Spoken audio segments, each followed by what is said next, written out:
Søbergs første forsøg på 2.36. Han har 2 tilbage.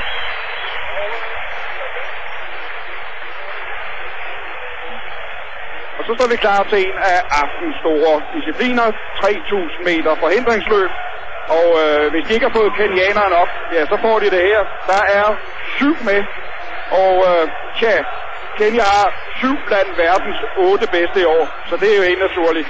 Og ja, hvem det skal blive, det er svært at sige. Men jeg tør godt sige, at det bliver en kenianer, der vinder. Det tør jeg næsten sige med 100% garanti. For hvem kan tro dem? Kan det være Lamborghini eller fra Italien? Eller kan det være Steffen Brandt fra Tyskland?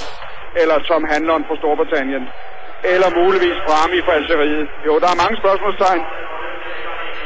Men med tilbage i den kenianske trup, der er den 20-årige Moses Kiptanui, der løb så fortrinligt sidste år. Han havde en knæskade og kunne ikke klare udtagelseskonkurrencen til de olympiske lege. Men han er kommet tilbage. I søndags, der satte han verdensrekord i Køln på 3.000 meter, altså uden forhindringer. Han tog Said Aouidas verdensrekord, og det er den højeste af kenianerne helt i blot. Og jeg tror, vi har ham her allerede fremme på 3. pladsen. Moses Kiptanui, som jo også har stævnerekorden her. Sidste år lå han til verdensrekord, og så snublede han over forhindringen, og så blev det til 8.13.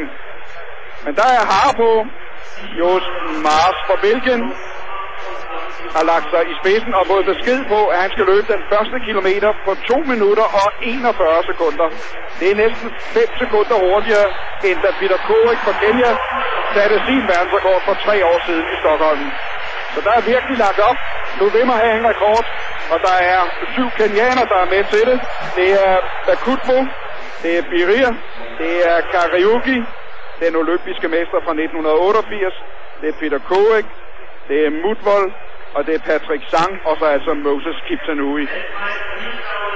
Og vi husker jo også, at Kenya fik guld, sølv og bronze ved det olympiske lægger til det, man gerne vil have en verdensrekord. Og det bliver sådan lige kommer til at knibe det, og så skal der lidt mere fart på harne. Og om et øjeblik, der vil Mark Krogan fra USA tage over. Jo, 2.40.97, det er som timet. Den skulle være 2.41.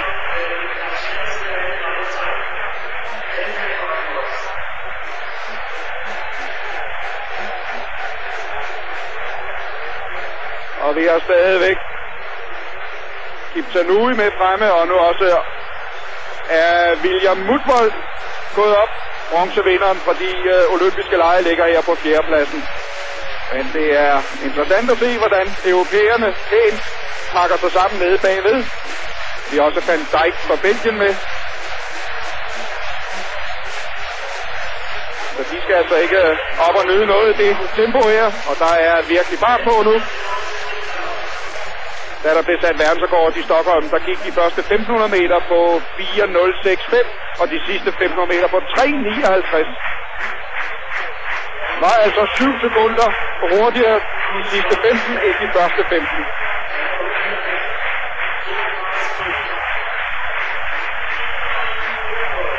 Og så er Moses Kiptanui gået frem til efterfulgt af Mutvold, og så har vi nu på 3. pladsen Mark Krogan, Haren, som er faldet tilbage, og så tror jeg, det er Peter Korik, manden med verdensrekorden, der er med fremme på en 4. plads.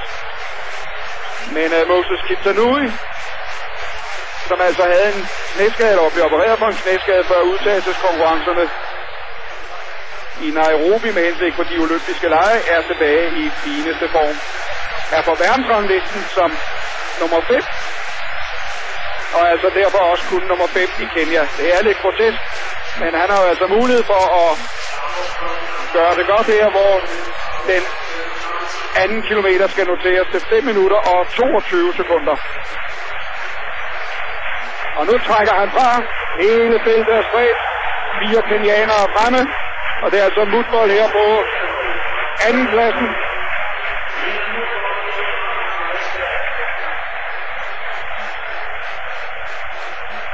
Og så har vi Bakutmo på 3. pladsen. Og så tror jeg, det er Patrick Sang på fjerdepladsen. En tydelig træthedstegn hos alle, undtagen hos Moses Kiptanui. Og lad os se, den skal standse på 5.22, så er vi på vej til en verdensrekord. Hvad siger den? Ja, den er præcis som sømmet til det. Han har oven i købet 2/10 sekunder at gøre godt af, men kan han gøre det alene? Da han forsøgte for 1 år siden, der faldt han over for hindringen af træthed. Kører her med 15-20 meter ned til William Mutvold. 2 omgange igen, når han kommer op til målet. Satte verdensrekord i søndags på de 3.000 meter med 7:28.96. Forbedrer verdensrekord med halv sekund. Har altså mulighed for inden for få dage at sætte sin anden verdensrekord, som hans landsmand Henry Rono gjorde det i 80'erne, da han på 80 dage satte 4 verdensrekorder. 700 meter igen, og verdensrekorden 8:05.35 sat af Peter Korik, der er med i feltet her. Og feltet er i fuldstændig opløsning. Og vi har ovenikøbet en kenyansk løber på sidstepladsen. Han er helt stivnet, han har næsten ingen mulighed for at komme over på hindringen. Og det er ingen ringer end ham, der har verdensrekorden, Peter Korik, der løber sidst. Skal han miste sin verdensrekord i aften, så kan man jo sige, at han er på nærmeste hold, sat den 3. juli 1989 i Stockholm. Men dengang, der fik Peter Korik god hjælp af Patrick Sang.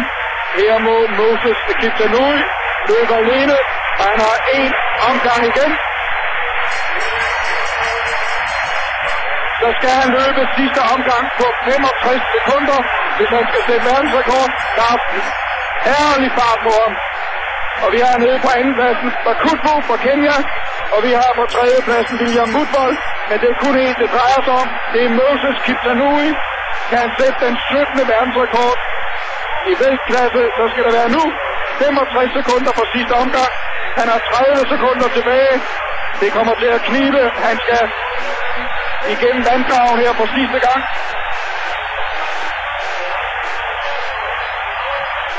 Og nu vandgraven. Og så er der kun en forhindring. 23 sekunder. Det ser godt ud. Vi er på vej til en verdensrekord. Han har 15 sekunder. Der bliver verdensrekord. Verdensrekord. Den er 8:05.35. Og her kommer han.